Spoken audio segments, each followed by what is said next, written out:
Voici le deuxième exemple sur les combinaisons. Tania est l'entraîneur d'une équipe de poussée à la pêche formée de 9 joueurs, 5 hommes et 4 femmes. Lors de chaque rencontre, des équipes de 4 membres tentent de pousser leur adversaire à l'extérieur d'un cercle. S'ils réussissent, ils gagnent la compétition. Combien y a-t-il d'équipes différentes formées de 4 hommes? Donc, notre restriction, c'est vraiment les 4 hommes.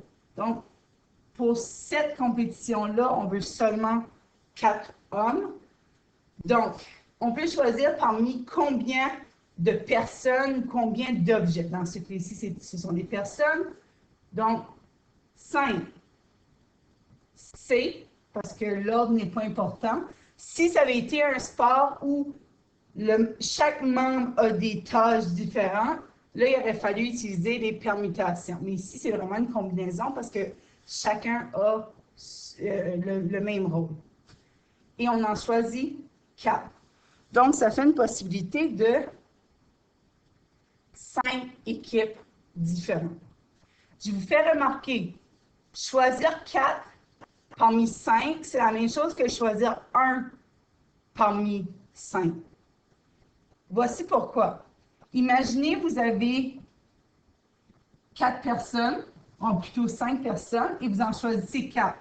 Si je choisis, par exemple, ces 4-là, peu importe l'ordre, vous êtes d'accord que c'est comme si que je choisissais lui pour ne pas être dedans. Donc, c'est pour ça que c'est... Toujours avec le même exemple, on veut savoir combien y a-t-il d'équipes différentes formées de 2 hommes et de 2 femmes. Donc, voici nos restrictions. On veut 2 hommes parmi combien d'hommes? Donc, parmi 5 hommes, on en choisit 2. Et parmi 4 femmes, on en choisit 2. Ici, on se demande, est-ce qu'on multiplie ou on additionne? Est-ce que c'est dans un seul cas? Oui, on veut une équipe d'hommes et de femmes. Si je vous avais dit, on fait une équipe avec 2 hommes ou une équipe avec 2 femmes, là, on aurait eu 2 cas différents. Mais comme on est dans le même cas, on multiplie. Donc, 10 fois 6 qui donne 60. Évidemment, si on avait une question comme ça, puis ça ne dérangeait pas si c'était des hommes ou des femmes, parmi 9 personnes, on en aurait choisi 4, ça aurait été un 9C4.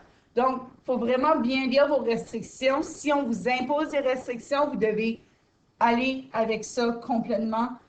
Comme dans ce cas-ci, 2 hommes et 2 femmes, on aurait pu aussi dire Tania doit absolument faire partie ou des choses comme ça. Donc, on doit s'assurer que les restrictions soient parmi le cas. Donc, il faut que ça soit respecté.